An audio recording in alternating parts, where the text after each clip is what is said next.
Folks, welcome back. I have your latest home prices and insights for York Region. That's Vaughan, Richmond Hill, and Markham for week ending June the 1st, 2022. Before I get into the numbers though, let me tell you something we recently experienced with one of our buyer clients that I know could help a bunch of you. Some of you might be in this situation if you're looking to buy. So we recently helped our buyer clients buy their first home. Now, they're not first-time home buyers. They have a condo, but they're selling the condo to buy their first house. And what was really interesting was that when we bought this, there was a pre-listing home inspection. In other words, the sellers had done their own home inspection and supplied the report to all potential buyers. So we received this home inspection and we looked at it and read through it, and then we went to the showing, and during the showing there's a few things that I noticed that weren't mentioned in the home inspection, and I couldn't necessarily pinpoint exactly if they were problem areas, but there's a few things that kind of popped up while we were looking at the house that made me wonder, you know, why wasn't this at least mentioned in the home inspection? So while we're preparing the offer for this purchase, I told my buyer clients, you know, I'd recommend we do our own home inspection. And my buyer clients were thinking, well, there's already a home inspection there. Why? And won't that offend the seller? Now, if this was back in February and someone supplies with a home inspection, even if they didn't supply with a home inspection, putting an offer in with a condition was a difficult thing to do. Just sellers weren't taking it, and they just push you aside as a buyer and deal with the next one. Well, it's a different situation now. You push one buyer away, there might not be another one for a long time.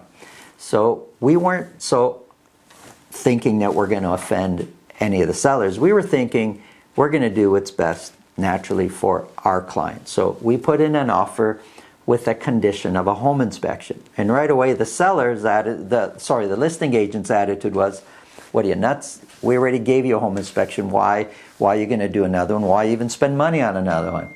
And I told them that, you know, our clients want peace of mind, and they want an inspector that basically is loyal to them and is going to look for their best interest when they go through the home. So we did the home inspection, and lo and behold, we found problems that were not written in the first home inspection. What a surprise, right? Well, if the home inspection is worded, the home inspection condition in the offer, if it's worded properly, the buyer basically has options now. So if the home inspection comes back so bad, the buyer can decide at the buyer's discretion to back out of the deal without any penalty. So that's one option. A second option is to say, okay, I see everything that's wrong. I accept it the way it is, and the buyer at least knows what they've got to deal with when they take possession. Or three, they could renegotiate, which is what we did. We found some problems that the buyer wasn't happy dealing with, and we renegotiated the price with the seller. So we got a further reduction in price, more so than what we originally had negotiated. So buyer's happy, seller's happy, and we put this deal together by doing our own home inspection on top of a home inspection that was already done by the seller. So don't be afraid to ask for things that are important to you, whether it's the home inspection condition or any other condition. If it makes sense to you, makes you more comfortable, go ahead, put it in. The market is different now. You don't have to be worried about losing the deal. And if you are, well, maybe there's something wrong there that someone's trying to hide from you. Anyways, if you feel this can help somebody you know, please pass it along. Let's get into the numbers.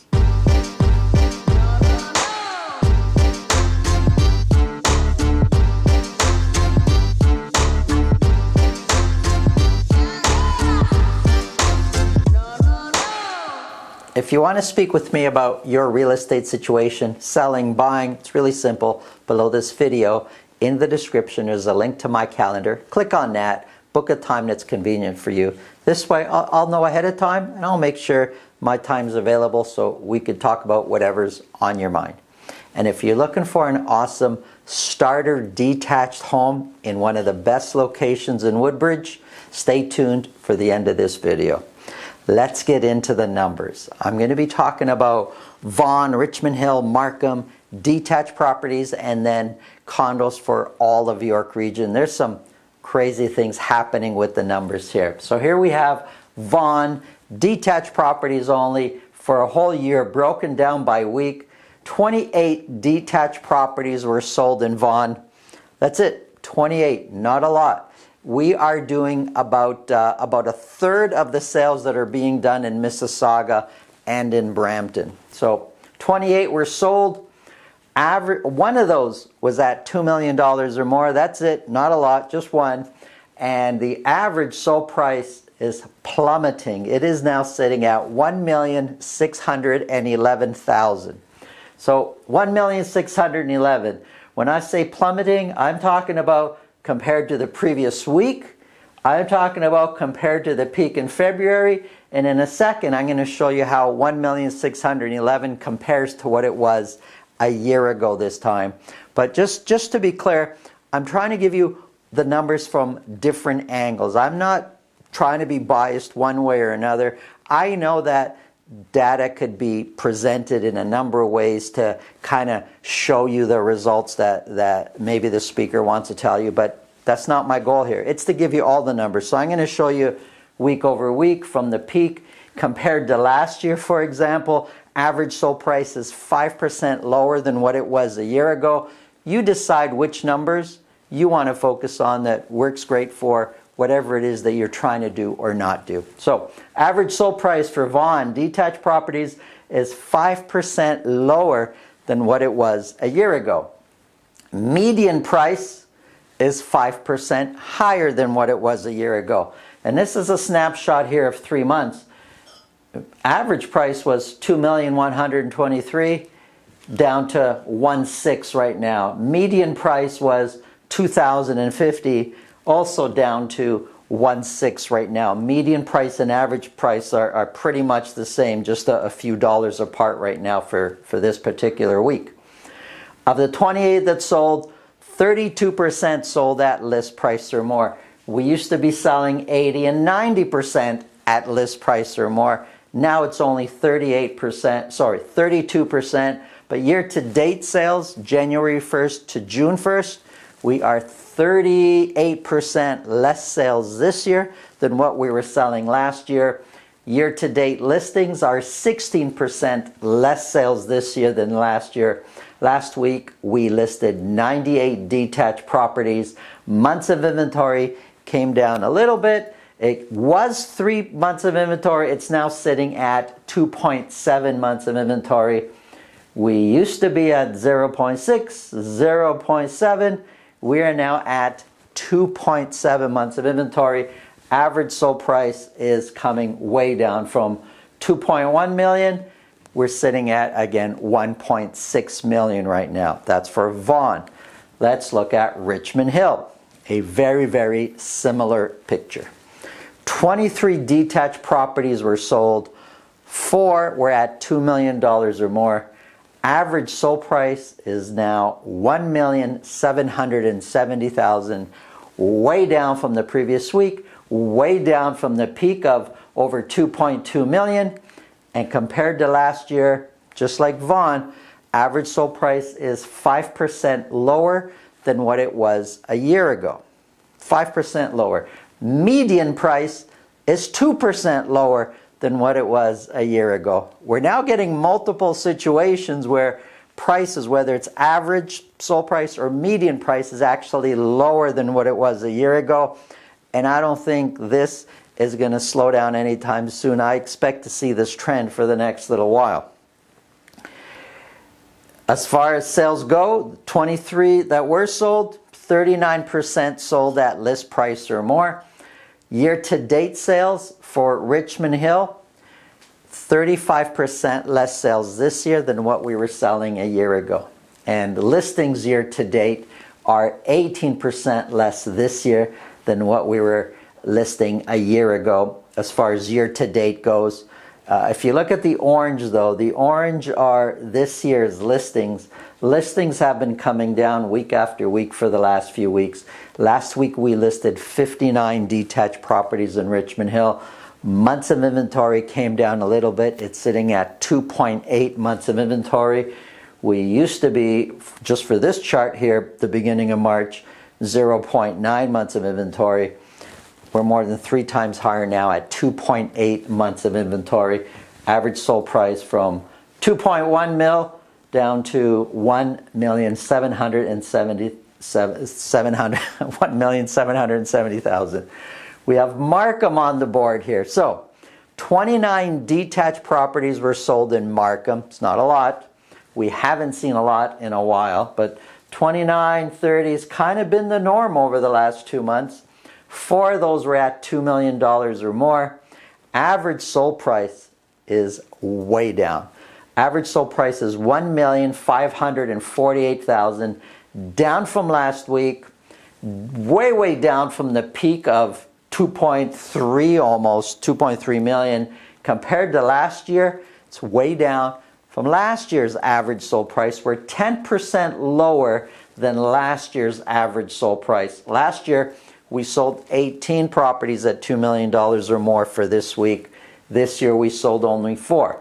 So again, average sold price is 10% lower than what it was a year ago.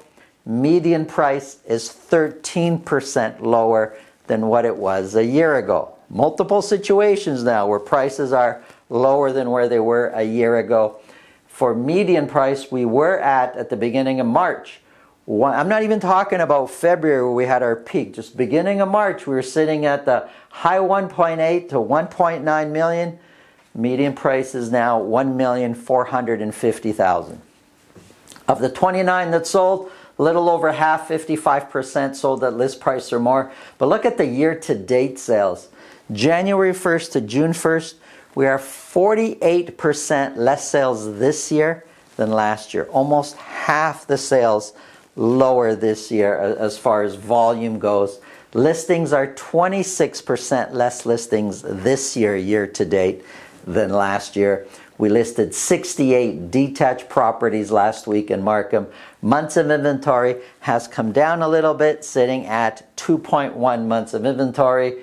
And again, average sold price was a little over 2 million. We're now at 1,548,000.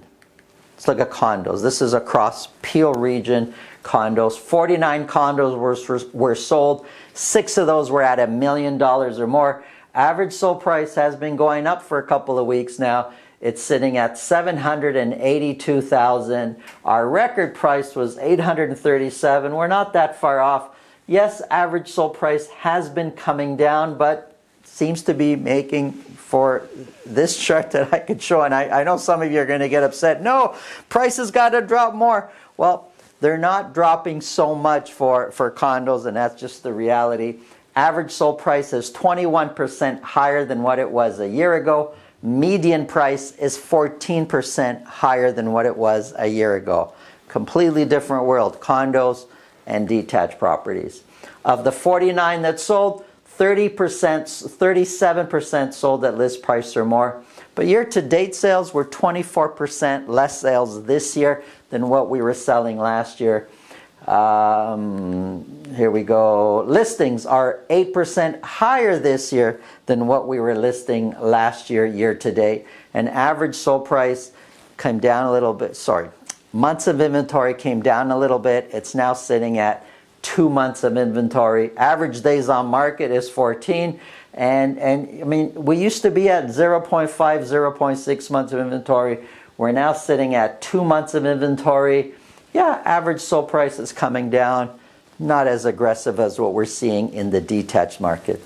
Here's a quick summary. Now, it's crazy because average sold price is coming down aggressively, but we're seeing months of inventory also coming down. I wouldn't get used to the months of inventory coming down. I think we're going to see months of inventory actually creeping up a little bit, and with these rate hikes and with buyers and sellers really trying to understand what's happening, we need to establish a new norm. Hopefully soon things can stabilize, but You know, it's a very tricky market. Who you hire matters, and especially when it's tricky like this, it's even more important. Thanks for watching. Have a great day.